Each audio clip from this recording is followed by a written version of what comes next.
에브라임 산지 라마다임 소빔에 엘가나라고 하는 사람이 살았습니다. 이 사람에게는 두 아내가 있었는데 한 명은 한나였고 또 다른 한 명은 분인나였습니다. 한나에게는 자녀가 없었고 분인나에게는 자녀가 있었습니다. 한나는 자녀가 없었지만 남편 엘가나의 사랑을 독차지하였습니다. 남편 엘가나는 자식을 낳아준 분인나보다 자식이 없는 한나를 더 많이 사랑했습니다. 사무엘상 1장 4절과 5절 말씀에서 엘가나가 제사를 드리는 날에는 제물의 분깃을 그의 아내 분인나와 그의 모든 자녀에게 주고 한나에게는 갑절을 주니 이는 그를 사랑함이라고 기록하고 있습니다.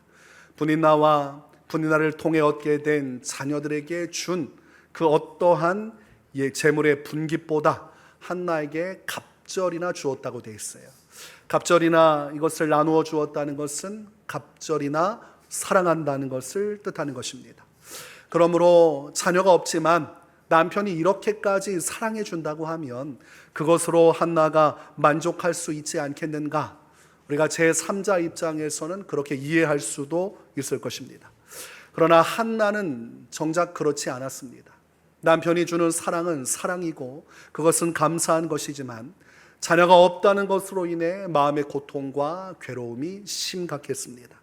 그러므로 한나에게는 두 가지 고통과 괴로움이 있었는데 첫 번째는 자녀를 얻지 못한다는 것이고 두 번째는 남편의 또 다른 아내 분인나에게 심각한 조롱을 받고 수치심을 받는 일들이 계속되었다는 것입니다. 자녀가 없는 것도 너무 괴로운데 분인나는 그 점을 파고들어서 한나를 괴롭혔습니다. 자녀를 낳지 못하는 여인, 결국은 어머니가 될 수 없는 신세의 한나를 계속 괴롭혔어요. 남편이 한나를 사랑하는 것만큼 분인나는 한나를 미워하고 또한 마음속에 증오하였습니다. 사무엘상 1장 6절과 7절 말씀에서 여호와께서 그에게 임신하지 못하게 하심으로 그의 적수인 분인나가 그를 심히 격분하게 하여 괴롭게 하더라. 매년 한나가 여호와의 집에 올라갈 때마다 남편이 그같이 하매 분인나가 그를 격분시키므로 그가 울고 먹지 아니하니 라고 되어 있습니다.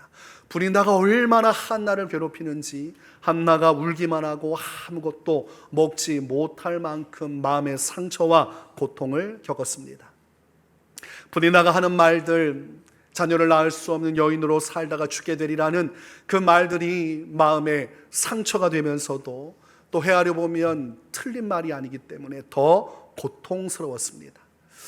자녀를 낳고 싶은데 낳지 못하는 그 아픔을 어찌할 수 없어서 아픈 마음에 울고 불고 괴로워해도 현실은 아무것도 바뀌는 것이 없었습니다. 이때 한나는 자신이 겪고 있는 이 괴로움과 고통의 문제를 해결하기 위해서 한 가지 방법을 선택을 하게 됩니다. 그것은 하나님 앞에 나아가 기도하는 것이었습니다. 보면 10절과 11절 말씀에서 한나가 마음이 괴로워서 여호와께 기도하고 통곡하며 선하여 이르되 만군의 여호와여 만일 주의 여종의 고통을 돌보시고 나를 기억하사 주의 여종을 잊지 아니하시고 주의 여종에게 아들을 주시면 내가 그의 평생에 그를 여호와께 드리고 삭도를 그의 머리에 대지 아니하겠나이다. 하나님 앞에서 한나가 기도한 내용이 기록되어 있습니다. 남편 엘가나와 한나 자신 그리고 분인나와 그의 자식들이 함께 실로에 가서 하나님께 제사를 드리고 저녁을 먹은 이후에 한나가 나아간 곳은 조용한 기도의 자리였습니다. 가족과의 시간을 뒤로 하고 남편과의 시간을 뒤로 하고 홀로 하나님 앞에 나아가 기도하는 시간을 가졌습니다. 이 기도의 시간은 사람들에게 보이기 위한 시간이 아니었습니다. 내 기도함을 보이기 위함이 아닙니다. 오직 하나님 앞에 서기 위해서, 하나님 앞에 한 분 앞에 온전히 기도하기 위해서 은밀한 기도의 자리로 나아간 것입니다. 이때 하나님 앞에서 은밀한 곳에 나아간 한나는 그곳에서 하나님 앞에 기도하기 시작했어요. 자신의 마음속에 깊이 자리를 차지하고 있는 마음의 고통과 괴로운 심경을 하나님 앞에 기도로 낱낱이 이야기하고 다 토해내기 시작했습니다. 마음의 서름과 아픔의 일들을 하나님께 있는 그대로 이야기하면서 한나의 마음속에 감정이 터져나오기 시작해요. 그러면서 기도가 격앙되기 시작하고 기도가 통곡이 되기 시작하고 그 기도 속에 부르짖어 주님을 찾기 시작합니다. 그리고 한나의 기도는 멈출 줄을 모르고 계속해서 이어지게 됩니다. 13절 말씀에서 그가 여호와 앞에 오래 기도하는 동안에 엘리가 그의 입을 주목한즉이라고 말씀하고 있습니다. 한나가 오래도록 기도했다고 되어 있어요. 짧은 단말마처럼 한 번 와서 주님 몇 번 부르다가 간 것이 아니라 시간 가는 줄 모르고 계속해서 기도했다는 것입니다. 한나는 왜 이렇게 오래도록 기도했을까? 또 기도할 수 있었을까? 첫 번째는 하나님 앞에 메어 달려 기도하는 것 밖에는 이 문제를 해결할 방도가 없다는 사실을 확신했기 때문입니다. 하나님께 기도하는 것 외에는 방법이 없다고 생각했기 때문에 오직 기도하는 일에 마음을 쏟다 보니까 기도의 시간이 계속해서 이루어진 것입니다. 그 절실함이 기도의 역사를 이루게 된 것입니다. 또한 두 번째로 한나가 기도할 수밖에 없었던 것, 오래도록 주님을 찾을 수밖에 없었던 것은 그만큼 한나가 고통스러웠고 괴로웠기 때문입니다. 잠시간의 기도로 해결할 수 없을 만큼 그 마음속에 오래도록 고통받았던 마음의 괴로움이 가득했기 때문에 기도를 하면 할수록 그 마음속의 것이 터져나오면서 도저히 기도를 멈출 수 없었어요. 조금 더 기도하자, 조금 더 기도하자, 조금 더 내 마음을 하나님께 쏟아내자. 그렇게 기도에 온 마음을 쏟아 자신의 모든 괴로움을 하나님께 내어드렸습니다. 오래도록 기도가 계속되니까 엘리 제사장이 기도하는 한나의 모습을 보게 되었고, 그때 한나의 모습은 소리는 내지 않고 입술만 움직이는 기도를 하고 있었습니다. 격앙되고 뜨거웠고 눈물로 부르짖던 기도에서 깊은 기도로 들어갔어요. 하나님 앞에 소리를 내지 않아도 마음의 모든 것을 쏟아내는 온전히 기도에 집중한 한나의 모습을 볼 수 있습니다. 그런데 엘리 제사장은 한나의 속사정을 알지 못했습니다. 그리고 겉으로만 보이는 그 모습을 볼 때 그 모습은 마치 술에 취해서 술주정하는 것처럼 보였습니다. 13절과 14절에서 한나가 속으로 말하매 입술만 움직이고 음성은 들리지 아니하므로 엘리는 그가 취한 줄로 생각한지라. 엘리가 그에게 이르되 내가 언제까지 취하여 있겠느냐, 포도주를 끊으라 하니. 지금 한나의 간절한 기도의 내용을 엘리 제사장은 모릅니다. 그리고 그저 그냥 술 취한 여인의 술주정으로만 여기고 있어요. 이것은 무엇을 가르쳐 주는 것입니까? 사람은 전혀 다른 이의 문제를 해결해 줄 능력이 없다는 사실을 단편적으로 보여주는 것입니다. 이렇게 애절하고 이렇게 고통받음에도 불구하고 제사장이면서도 전혀 깨닫지를 못합니다. 설령 깨닫는다고 해도 도와줄 방도가 없는 것이 사람입니다. 그래서 성경에서는 사람을 의지하지 말라고 말씀하고 있어요. 계속해서 사람을 의지하지 말라, 사람을 의지하지 말라, 사람을 의지하지 말라. 엘리 제사장의 모습을 보면서 연약한 인간의 모습, 어리석은 인간의 모습, 그 한계점을 보게 되는 것이죠. 이토록 주님을 찾고 있는데 술주정하고 있다고 책망하고 있으니 어찌 우리가 사람을 의지할 수 있겠습니까? 엘리 제사장은 전후 사정도 모른 채 말을 실언하고 말았어요. 이때 한나가 자신의 상황을 그대로 솔직하게 엘리 제사장에게 고합니다. 본문 16절과 17절에서 한나가 대답하여 이르되 내 주여 그렇지 아니하니이다. 나는 마음이 슬픈 여자라 포도주나 독주를 마신 것이 아니요 여호와 앞에 내 심정을 통한 것뿐이오니 당신의 요종을 악한 여자로 여기지 마옵소서. 내가 지금까지 말한 것은 나의 원통함과 격분됨이 많기 때문이니라 하는지라. 이렇게 되어 있습니다. 술 취한 것이 아니라 마음속에 너무나도 원통함이 있고 정말 어찌 말할 수 없는 격분함이 있어서 분노가 있어서 이것을 삭힐 수 없어 하나님 앞에 이것 놓고 기도하느라 이렇게 되었습니다. 저는 이렇게 고통 속에 주님을 찾고 있었습니다. 이 사정에 대해서 이야기를 하게 되니 엘리 제사장이 그때서야 상황을 파악을 하게 됩니다. 그리고 축복을 합니다. 평안히 가라. 이스라엘의 하나님이 내가 기도하여 구한 것을 허락하시기를 원하노라. 이때 한나도 화답합니다. 당신의 여종이 당신께 은혜 입기를 원하나이다. 그렇게 한나의 기도가 맞춰졌어요. 오늘 본문 18절 말씀을 보니까 이르되 당신의 여종이 당신께 은혜 입기를 원하나이다 하고 가서 먹고 얼굴에 다시는 근심빛이 없더라 라고 되어 있습니다. 지금 기도하기 전에 한나에게는 근심의 빛이 있었다는 것이죠. 여러분, 사람의 마음이 가장 먼저 드러나는 곳이 어디입니까? 사람의 얼굴입니다. 마음을 그대로 투영하고 나타내는 것이 얼굴이에요. 그래서 그 사람의 마음을 알고자 하면 그 사람의 얼굴을 유심히 살펴보면 그 변화를 통해서 그 사람이 가지고 있는 심리적인 것들을 이해할 수가 있어요. 한나의 얼굴에는 근심이 가득했다는 것은 마음 전체가 근심덩이였다는 것입니다. 숨을 쉴 수조차 없는 답답함이 한나의 마음을 가득 채웠어요. 도저히 해결되지 않은 현실, 비참한 현실, 너무나도 원통하고 속상하고 화도 나고, 왜 나는 자녀를 낳지 못할까? 왜 이토록 하나님께서 역사하시지 않는가? 왜 나는 이 비참한 상황에서 부인 나에게 이런 수치를 당하며 살아가야 하는가? 도저히 알 수 없는 상황 속에서 그 마음에 근심이 가득했지만, 여러분, 기도를 마치고 난 이후에 한나는 근심의 빛이 사라졌어요. 그것은 그녀의 마음속에 있던 근심이 사라졌음을 나타내고 있는 것입니다. 하나님 앞에 나아가 기도하는 한나의 마음을 하나님께서 어루만져 주시고 근심 대신 평안의 마음을 선물로 주신 것입니다. 요한복음 14장 27절에서 평안을 너희에게 끼치노니 곧 나의 평안을 너희에게 주노라. 내가 너희에게 주는 것은 세상이 주는 것과 같지 아니하니라.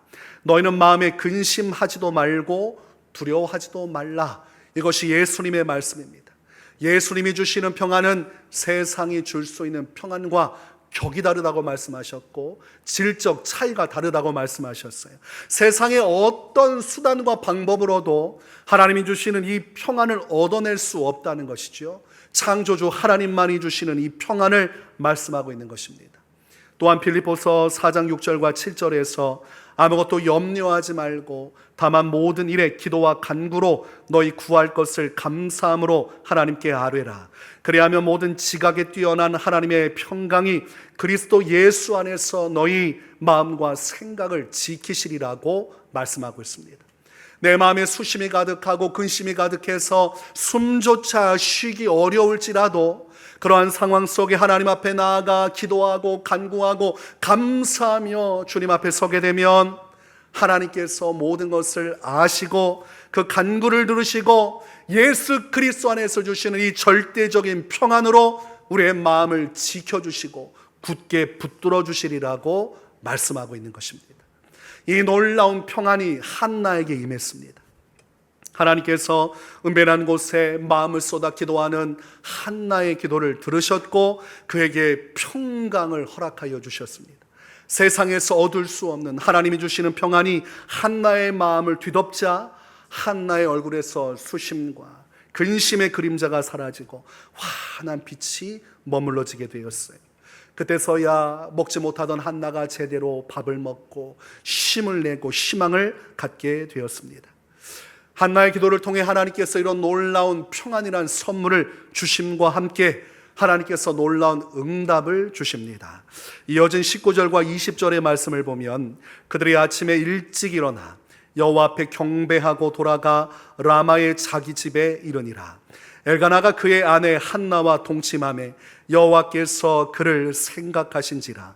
한나가 임신하고 때가 이름에 아들을 낳아 사무엘이라 이름하였으니 인내가 여호와께 그를 구하였다 함이더라 라고 기록하고 있습니다. 여러분, 20절 말씀에서 여호와께서 그를 생각하신지라 라고 되어 있어요. 이것은 여호와께서 한나를 생각하신지라, 더 깊이 말하면 여호와께서 한나의 기도를 기억하신지라 라고 우리가 해석할 수 있습니다. 한나가 아무도 보지 않는 은밀한 곳에서 우리 하나님 앞에 나아가 기도하는 그 깊은 기도의 중심을 하나님께서 보셨고 들으셨고 또한 기억하셨습니다. 하나님은 주님을 바라고 기도하는 자의 기도를 기억하시고 생각하시는 분이십니다. 그리고 그 기도를 통해서 하나님의 응답의 역사를 이루시는 분입니다. 한나가 임신하였고 곧 아들을 낳았는데 사무엘이라고 이름 지었습니다. 여호와께 구하였더니 여호와께서 주셨다는 것입니다. 하나님께 기도로 얻은 아들이 사무엘이라고 고백하고 있는 것입니다. 예수님께서는 마태복음 6장 6절에서 너는 기도할 때에 내 골방에 들어가 문을 닫고 은밀한 중에 계신 내 아버지께 기도하라. 은밀한 중에 보시는 내 아버지께서 갚으시리라고 말씀하고 있습니다. 여러분, 기도할 때 아무도 보지 않아도 아무 상관이 없다는 거죠. 하나님께서는 보신다는 것입니다. 아무도 나를 주목하지 않고 아무도 내가 기도하는지 모르는 그때에 은밀한 골방에 들어가서 하나님을 찾고 주님께 내 마음을 토로하고 쏟아낼 때 하나님만은 그 기도의 장소를 주목하고 기도하는 나의 심령을 살피시고 나의 기도를 들으시고 그리고 나의 간구를 들으시고 반드시 갚아주시리라고 예수님께서는 분명하게 말씀하고 있는 것입니다. 그러므로 동일한 것이죠. 마태복음 6장 6절의 말씀, 내 아버지께서 갚으시리라 하신 말씀대로 오늘 한나의 기도를 주님께서 들으시고 여호와께서 그를 생각하신지라, 이 말씀이 같은 맥락에서 이해될 수 있는 것입니다. 그러므로 우리가 인생 가운데 한나와 같은 고통과 괴로움의 날이 찾아온다면 우리가 가장 먼저 가야 할 곳은 기도의 골방입니다. 예수님께서 말씀하신 바와 같이 하나님 앞에 우리가 온전히 기도자의 자리에 서서 우리 하나님을 대면하여 우리의 마음을 쏟아내는 기도의 자리로 나아가야 하는 것입니다. 여러분, 절대로 힘들고 고통스러운 날 우리는 세상의 방식을 따르면 안 됩니다. 세상의 방식은 무엇입니까? 괴롭고 힘들 때 담배를 가까이 하고 술을 가까이 합니다. 그것들을 가까이해서 마음속에 답답한 마음을 풀어내려 하고 그 모든 괴로움을 자신에게서 떠나가게 하려고 합니다. 그런데 여러분, 그런 행동들, 세상의 방식으로 하는 행동들은 영적으로 치명적이죠. 몸을 해치고 하나님의 성전이 몸을 더럽히는 모든 행위들은 성령을 소멸케 합니다. 내가 그 사실을 깨닫든 깨닫지 않든 우리 안에 계신 성령의 역사가 소멸되고 성령의 감동이 소멸되고 성령의 은혜가 소멸돼요. 그리고 우리가 세상의 방식을 따르며 나아갈 때 바로 일어나는 것은 사탄입니다. 사탄이 더 깊은 역사를 이루기 시작하고 더 깊은 고뇌와 고통으로 끌고 가기 시작하고 더 큰 시험의 역사가 이어지게 되어 있습니다. 그래서 성도는 세상 방식으로 살아가면 안 됩니다. 그것은 자신을 더 불행하게 만들고 고통스럽게 만드는 것입니다. 담배 핀 후에 남는 것은 몸에 악취밖에 없고 술이 거나게 취한 후에 남는 것은 숙취로 인한 고통밖에 없어요. 그런다고 해서 달라질 것 하나 없습니다. 어떤 분들은 목사님, 저는 괴롭고 힘들 때 술이나 담배는 가까이 하지 않습니다. 어릴 때부터 신앙생활을 했기 때문에 저는 그런 것들을 가까이 하지 않고 지인들과 만나서 마음에 있는 것들을 허심탄회하게 이야기 나누면서 거기서 이런 것들을 털어냅니다. 이렇게 말씀하는 분들이 있을 수 있습니다.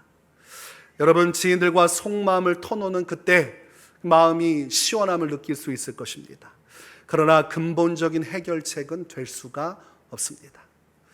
전에 사역할 때 한 성도님이 만나기만 하면 자신이 힘든 얘기를 자꾸 얘기하시는 거예요.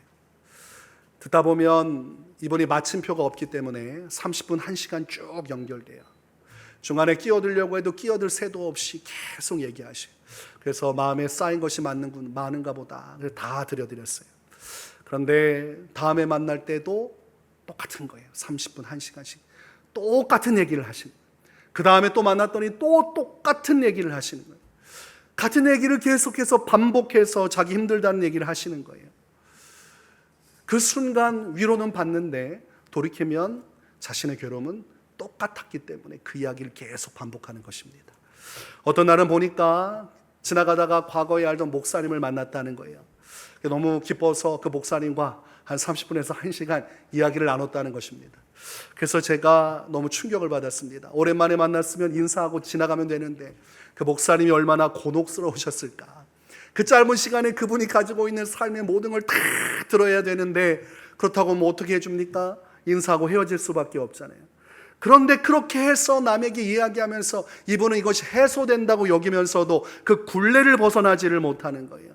그렇게 해서 해결되지 않는다는 것을 깨달아야 되는데 그렇게 해서 해결된다고 착각하고 그 굴레 속에서 다람쥐 쳇바퀴 돌듯 매일 사람들 찾아서 이 마음의 고통을 자꾸 말하는 것에서 그치지 못하는 것을 보게 됩니다. 그래서 제가 그분 앞에서 이제 상담을 해주고 신앙적으로 이 문제를 해결해 주기로 작정하고 그만 얘기하라고 했습니다. 불행한 얘기 이제 그만 얘기하라고 했어요. 과거의 상처도 아픔도 이제 그만 얘기하라고 했어요. 이제 충분히 얘기했고 충분히 모든 사람이 다 알고 있다고 말씀드렸어요. 이제 주목해야 될 것은 예수 그리스도께 주목하는 것이고 이 문제를 해결하실 하나님 앞에 나아가 이 마음을 쏟아내고 하나님의 치유와 회복을 받는 것이 중요하지, 더 이상 사람들의 문턱에 걸려서 하나님께로 가지 못한다면 이 문제는 죽을 때까지 성도님을 찾아올 것이고 지금처럼 우울증과 심각한 삶의 장애가 일어나서 극단적인 상황에 분명히 이르게 될 것입니다. 그래서 이분이 저의 지도를 따라서 언어도 바꾸고 삶의 패턴도 바꾸고 그리고 다른 것들도 다 바꿔나가기 시작했어요. 여러분, 목장 모임할 때 우리가 기도 제목을 나눕니다. 그때 힘든 점도 나누고 어려운 점도 나눕니다. 그것은 기도를 하기 위한 과정 속에 아주 중요한 부분이에요. 그런데 여러분, 거기서 끝나면 그 목장 모임은 생명력을 잃어버립니다. 서로 간에 힘든 얘기만 하다 가면 나중에는 그곳에 가기가 싫어져요. 왜냐하면 또 가면 힘든 얘기를 들어야 하기 때문이에요. 나도 힘든데 가서 누군가의 힘든 얘기만 듣고 오면 목장 모임 가고 싶지 않아요. 은혜 받은 게 다 날아가는 것 같은 느낌을 받습니다.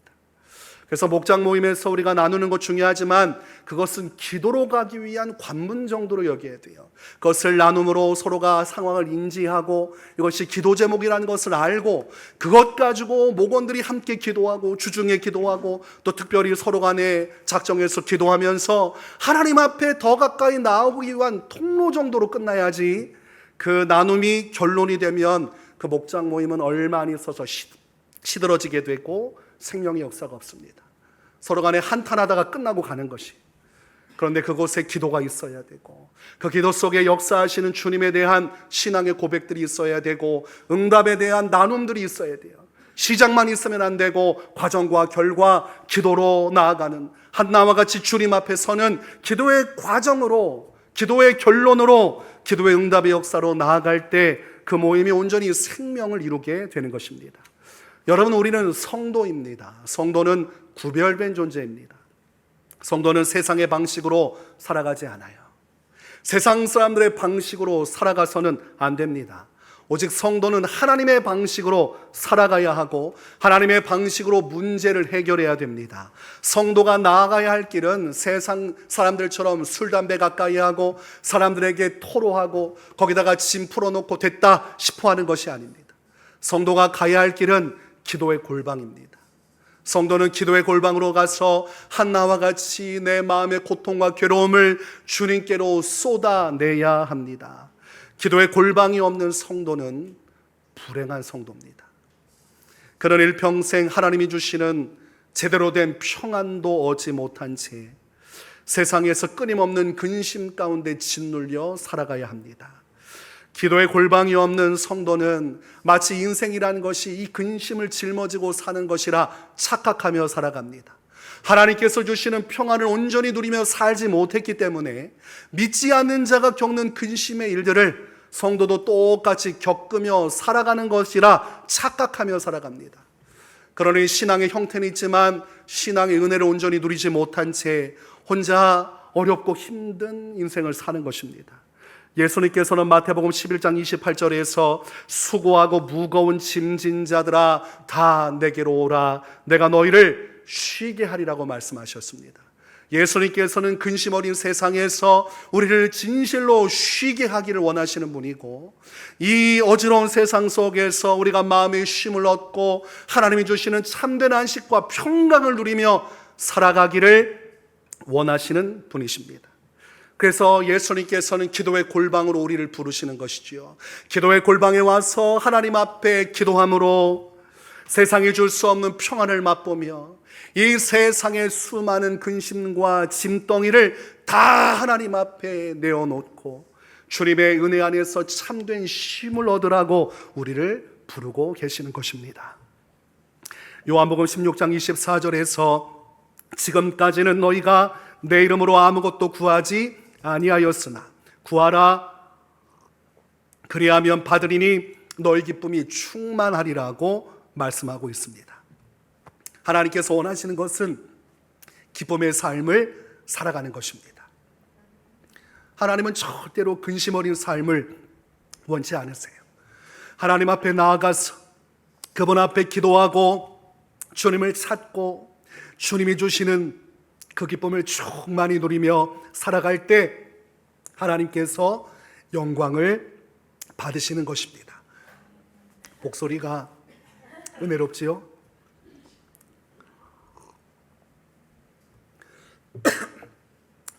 여러분, 한나는 실로에서 가족들 곁을 떠나서 하나님 앞에 기도하러 갔어요. 그것이 한나가 가장 잘한 선택이었습니다.